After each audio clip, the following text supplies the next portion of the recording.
Hi, this is Elaine Starling, the Abundance Ambassador and the host of the Abundance Journey podcast and video show. I'm doing a book review with you. I want to do a book club about a really powerful book called The Magic of Surrender by Kute Blackson. I love this book. It's incredibly powerful. It's amazing the insights that are in this book. I was really blown away. So I'm going to share with you my top 5 quotes from the book. And then I'm going to go into a little bit more detail about what came through for me, the downloads that I received relating to each one of these quotes. Okay. So this is my own version of book club and sharing what I learned with you. So we'll see what you think. I can't wait to hear what your experience is like. So the very first quote that I want to share with you, it's absolutely brilliant. At one point, Kute says, it's not just what you think about that creates your reality. It's what you think about. Get it? It's not just what you think about, it's what you think about. Thank you.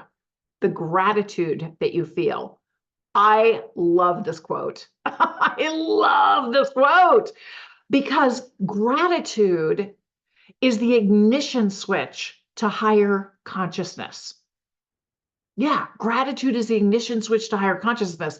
It is the fastest way for you to get out of your regular, everyday human perspective and pop yourself right into spiritual awareness and spiritual integrity. When you're coming from that level of spiritual integrity, you are in full alignment with your higher self. You're not obsessing over what's happening in the moment. You don't feel a big emotional reaction or the need to be right. When you're in your spiritual self, you're just observing what's happening. And you feel this deep sense of grateful compassion that you get to witness this experience. Whatever it is, you get to be the witness. And this spiritual witness that you are then has an opportunity to offer supportive love, not only to the other people who are involved, but to yourself too. You're truly coming from a much higher space when you're in this spiritual alignment. So believe me, you do create your world, not just based on what you think about, but what you think about. Because when you live in this space of, I am so happy and grateful that, whatever it is you want to experience, even if you're not experiencing it right now, oh, everything opens up for you. Super powerful, powerful quote from that book. I just really, really value it. Now, the second quote, I'm going to give you a little bit of a setup because this was truly a game changer for me. I absolutely love this about the book. At one point, Kute Blackson is chatting with his dad, and his dad is known as the miracle minister. And his dad actually had an opportunity to meet up with the King of Ghana in London in the hospital because the king had had a stroke and half of his body was paralyzed. So he prayed with the king in the hospital and got the message that the king should go to his home in London. And so he had a chance to speak with the king's wife, the queen, and invite her to take the king home. And then he joined them in their home to continue praying for the king, over the king. And as he was praying, the miracle minister got this image of tomato juice. So he immediately asked the queen, do you know if you have any tomato juice in the house? And she said, yeah, I think we do. Do you want me to bring some? He said, yeah, that'd be great. So she brought some tomato juice. And as the king started to drink the tomato juice, there were these loud pops and cracks.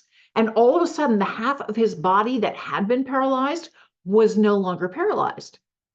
And Kute's having this conversation with his dad. He's like, wow, that's amazing. Dad, what did you do? How did you create this miracle? He said, honestly, Kute, I've given up the need to know. This is the quote. I've given up the need to know. I never question my guidance. I've learned that when I don't question my guidance, miracles happen. It is God who does the miracles. I just show up, listen, and say yes. It's much easier that way. I really saw myself in this particular quote because I was like, oh my gosh, there's so many times when I question. There's so many times when I want understanding. I need the logic, the rationale, the systems, the steps, my mind wants the before and after, the cause and effect, my mind wants to be able to control it. And my mind is so much smaller in capability than God. I mean, honestly, it's a bit on the egocentric side to think that my mind could actually grasp what's going on here, let alone know how to do it, right? That's not its job. The job of my mind is to stay open and receptive and welcome the divine messages that are coming through without judging them, without evaluating them, without critiquing them, letting them be what they are. I can't tell you how often I'll be in conversation with somebody and I'll get a download for them. And I know it's for them. I have no idea what it means. It doesn't make any sense to me, but I know that it will make sense to them. I don't want to get in the way of that. So I've gotten much better at just sharing what came through. And they're always like, wow, that was awesome. And it's not me that's coming through. It is the God of their understanding coming through because I'm willing to be open and stop judging what comes. Just allow it to be. That is such a powerful space to operate from because it's not your power that's operating. Really, the image that I was shown was the image of a fireman holding a fire hose. And I got the very clear impression that we are here to direct the divine energy, to direct the God energy where we hope it will go. The miracle minister was praying for the king and praying over his paralysis from his stroke, right? That's directing the energy where we want it to go with a clear vision. This is where we would love your support and guidance and help. Then we give up all need to control beyond that. We welcome in whatever the message is. We're not the water, the God energy flowing through the hose. We're the hose. And our job is to continually expand the circumference of our hose so we can let more and more God energy flow through us as us. Express God's energy through us. Okay? I hope this is making sense. This was a really, really profound quote for me. I absolutely loved it. Brilliant. So the next quote that I want to share with you from the book, The Magic of Surrender. At one point, Kute Blackson says, love is that which causes you and all around you to grow the most. Think about that for a second. Love is that which causes you and all around you to grow the most. And sadly, we often ignore the little hints and prompts that show up, and we wait until somebody whacks us upside the head with a 2x4 before we decide to take action, right? So often, those challenges, the things that we are resisting the most, are where the greatest gold lies. It's so ironic. Our resistance is like a big neon sign. The divine's going, hey, look here. This is where we want you to be paying attention. This is where we need you to let go and stop trying to control everything. When you do, you will see the blessings within. That is true love. True love is loving you no matter what and giving you the space to grow and recognizing your growth, acknowledging you for your growth. I hope you're doing that for you. I know, I'm bringing up all these things because, right, it's often easier to notice this in others and not notice it in ourselves. And yet, ironically, Marissa Peer, she's a brilliant hypnotherapist. She has rapid transformation therapy. I adore Marissa Peer. She says the only way we will get the love we want in our lives is when we give it to ourselves. So I invite you to look at areas where you are judging yourself, where you're disappointed in yourself, and love yourself anyway. Recognize that whatever this situation is, whatever this challenge is, this is a huge, loving opportunity for you to grow. So recognize your own growth and be grateful that you get to be who you are. I love this quote. Love is that which causes you and all around you to grow the most. So the next quote that I want to share with you from the book, The Magic of Surrender. I love this quote too. I love all of these quotes. That's why I'm sharing them with you. So the quote is, realize that what you are is spirit. Then you see that you can't not be spiritual, even if you tried. This is what you are. You are spirit. So no matter what, you are being spiritual. It's a state of being. It is what you are. It's not about what you do or what you don't do. Spirituality is what you are, and that awareness that you bring into what you do. See everything as sacred and hold every moment with reverence. I love that. See everything as sacred and hold everything with every moment with reverence. Yeah, I totally agree with that. One of the messages I get all the time from the divine, every moment is a blessing. And it's my responsibility to look for the blessing. Now, ironically, there are many times when I get triggered by something that's happening. I get upset about something, angry about something, and I start telling stories about how it shouldn't be like that. Well, it is like that because that's what God wants. That's what the divine wants. So then I have to back up and go, okay, wait a minute. I might not like it, but there's a blessing in this moment. And I get the opportunity to look for what that blessing might be. Now, ironically, no two people are exactly the same. So I might notice a completely different blessing than you might notice. And even when there's something horrific happening, maybe it's a child who has cancer, it doesn't seem that there's any rhyme or reason. There's no logical, rational justification for this. It is definitely something beyond the human mind can understand. It is a divine perspective, a divine creation. And so the best thing we can do is notice where the emotion is in our body when we are triggered by something. Go into that space of the body, release a story, don't pay any attention to the story.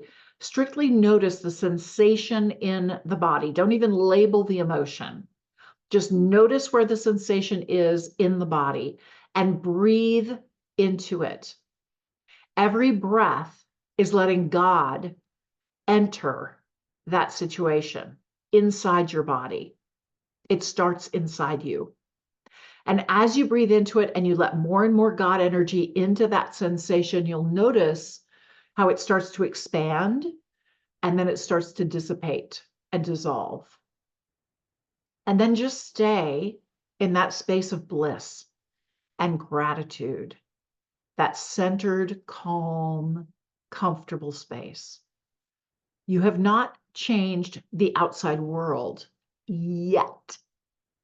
Changing that inside world starts to make changes in the outside world, changes you're not in charge of.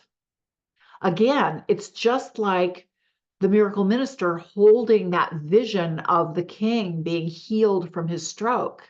You are holding that vision of this child being cured of their cancer and enjoying a long, happy, thriving life. You're not in charge of making that happen. You're directing the flow of the divine because you are spirit and everything you do is spiritual. And every moment is a moment for reverence. Revere yourself. Notice where sensation is in your own body. Savor that with deep breath. Let God penetrate every single aspect of that sensation. Let that sensation dissipate and savor the bliss with that desire for something wonderful to happen. And then let God do the work. God knows how to make these things happen when we don't have the faintest idea how to make it happen. That's not our job. My tradition now, I am continually beaming out around the world to every single person on the planet, infinite love, blessings, enlightenment, and prosperity. Infinite love, blessings, enlightenment, and prosperity. I don't have to know what that's going to look like for you in your life. I just get to broadcast that. That is what I want everyone to enjoy, including people that I disagree with. I don't need to be in charge of how everything's going to work. I do have an obligation to the God of my understanding to help direct the energy where I want it to go. Okay, one more quote that I want to share with you from amazing book, The Magic of Surrender by Kute Blackson. He's having a conversation with a friend, and Kute was stressing over, but I really want to make a difference. I want to make a big difference. So, how do I do that? How do I really show up in a radical way that transforms the world, right? That was his vision. And this guy said, hey, if you think small things can't make a difference, remember the mosquito. They can keep you up all night, an annoying buzzing in your ear. In fact, mosquitoes are the deadliest animals on the planet. They cause the most disease. Small can be mighty. Never forget that. I love this quote because you being you is the most powerful thing you can do on the planet. And when you are in full alignment with your spiritual self, with your higher self, you are letting go of the need to control everything or understand everything. I know it's a big ask. And yet, when we have that deep inner knowing, that trust and surrender, that all is in God's hands and all will be well beyond what we can imagine.